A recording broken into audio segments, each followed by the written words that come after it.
मैंने बर्गर बेचे हैं, मैंने बच्चों को ट्यूशन्स पढ़ाया है, मैंने पब्लिक स्पीकिंग की है, लेकिन इस बार मैंने डिसाइड किया है कि अगले 3 दिन तक मैं वो तमाम काम करूँगा जो एक किसान करते हैं। और इस पागलपन को पूरा करने के लिए मैंने अपने बैग लिया और मैं पहुंच गया अपने मामू सरताज के घर। सीन्स कुछ ऐसे हैं कि इस वक्त मैं मौजूद हूँ और है। हाँ, सरताज, इस नाम को याद रखना क्योंकि आगे चल के इस पर्सनैलिटी का इस कहानी में बहुत अहम किरदार है। तो वहाँ पहुँचने के बाद सुबह सवेरे फुल देसी तरीके से नाश्ता करने के बाद ये एहसास होता है कि जिन जानवरों से हमें ये खालिस दूध मिलता है उनका भी ख्याल रखना होता है।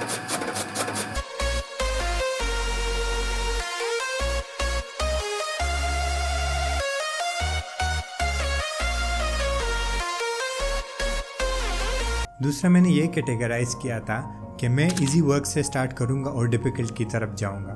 तो सबसे इजी वर्क जो था वो खेतों से सब्ज़ी लाना था।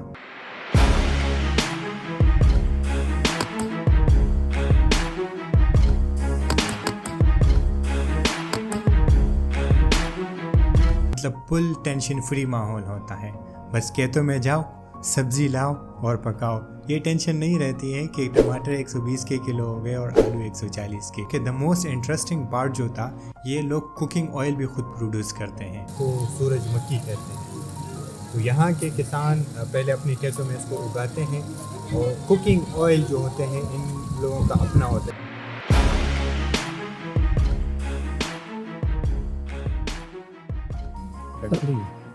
ककड़ी जो है उसको बोरियों में डालेंगे, खरबूजे तोड़ेंगे। हाँ, और वो फिर आप लोग देखेंगे। मैं नींद से बताऊंगा। मैंने एक बुक में पढ़ा था कि farmer is the hero of nation, और उस दिन मैं खुद को हीरो समझने लगा क्योंकि शदीद गर्मी में मैं खेतों से खरबूजे इकट्ठा कर रहा था। लेकिन ये खुशी मेरी ज़्यादा देर तक नहीं टिकी। क्योंकि आज तीसरा दिन है गांव में, लेकिन हालत थोड़ी सी ख़राब हो रही है, स्किन बर्न हो रहा है। ये जगह सारी जल रही है, ये जगह सारा जल रहा है। एनर्जी जो है वो मेरी डबल हो गई है। मतलब पहले बहुत लेजी होता था, वो जो है एनर्जी जो है डबल हो गई। और जब एनर्जी डबल हो गई है तो दिन में 3 बार जानवरों को पानी पिलाना इतना मुश्किल काम नहीं था। लेकिन खेतों को पानी देना जानवरों को पानी देने जितना आसान नहीं था। तो इस काम में मेरी मदद की मेरे मामू सरताज ने। सरताज पिछले 30 सालों से किसानी कर रहा है।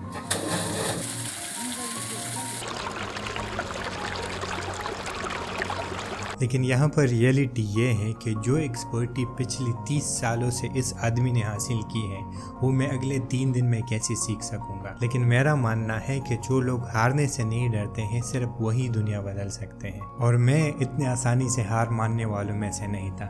दिन को इतने सारे काम करने के बाद रात को बारी आती है खेतों की पहरेदारी देने का। थोड़ी सी ड्यूटी करते हैं रात के 12-1 बजे तक, क्योंकि अक्सर खेतों में कुछ जानवर आते हैं, तो उसके लिए जो है हम ये बड़ी से बैठते हैं और सर्व करके दिखाओ। और यहाँ देखिए इस तरह सर्च करते हैं। और सबसे इंटरेस्टिंग बात यह है कि खेतों को पहरेदारी देने के लिए हमें छत पे सोना पड़ता था। हमजा भाई बोले यार तो खुदा शिमला से हवा लगी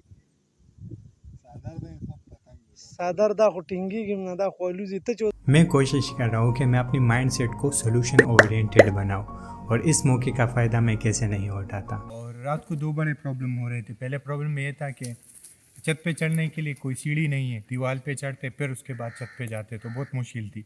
यो बजे सके पति वाली रो ना कुछ से कना हाल तक होता देना कम से जाने में चित पे कुछ दे दो बड़े बड़े लकड़ियाँ काटूंगा, उसको आपस में जोड़ूंगा और उससे एक सीढ़ी बनाऊंगा। और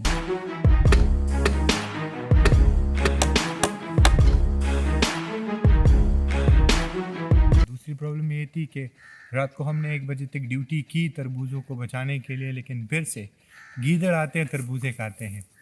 तो आज हम जो है इलेक्ट्रिक करंट लगाएंगे खेत के चारों ओर। गिदो इधरो आने ते असि करंट लाने इस तक करंट असा ला गया था ते राती जिस वेले गिदोड़ आसोना सी हो तो बैटरी मारसा, जिस वेले आसोना सी बटन ऑन करसा ते इधर गिदोड़ करंट नपसी। तो इंशाल्लाह कदे रात को ना गिदड़ न पिने। गांव में मर्द हजरात एंड औरत के जो आपस में वर्क को लेकर के कोऑर्डिनेशन बहुत ज़्यादा होते हैं। कैसे? Let me explain. ऐसा होता है कि अगर मर्द खेतों से सब्ज़ी लाएगा तभी तो घर में औरत बना सकेंगी। अगर मर्द जो है लकड़ियाँ काट के लाएगा तभी तो औरत खाना बना सकेगी। इस वक्त जिस लकड़ियों के ऊपर मैं बैठा हुआ हूँ ये लोग इस्तेमाल करते हैं जलाने के लिए। जाहिर बात है गांव है और गांव में जो है गैस नहीं होता है, तो लकड़ी जो है काट के उसे जलाया जाता है और उससे कुकिंग वगैरह किया जाता है।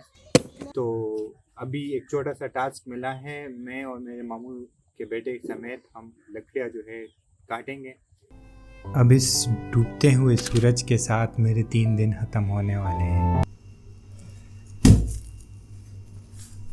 सो मोरल ऑफ द स्टोरी ये है कि अगर आप अपनी जॉब से तंग आ चुके हैं तो कुछ दिन मेरे जैसे अपनी जॉब को बदले। बिलीव मी, आपको अपने पहले वाले जॉब से प्यार हो जाएगा। सो इन 3 दिनों में मैंने ये एक्सपीरियंस किया है कि अक्सर हम अपनी लाइफ में उन चीज़ों की तरफ देखते हैं जो हमारे पास नहीं होते हैं, and it's make us sad. So मुझे ये रियलाइज़ हुआ कि जो ज़िंदगी मैं जी रहा हूँ वो बहुत सारे लोगों की ड्रीम लाइफ है, और ये जानने के बाद कोई खफा कैसे रह सकता है, and it's change my life.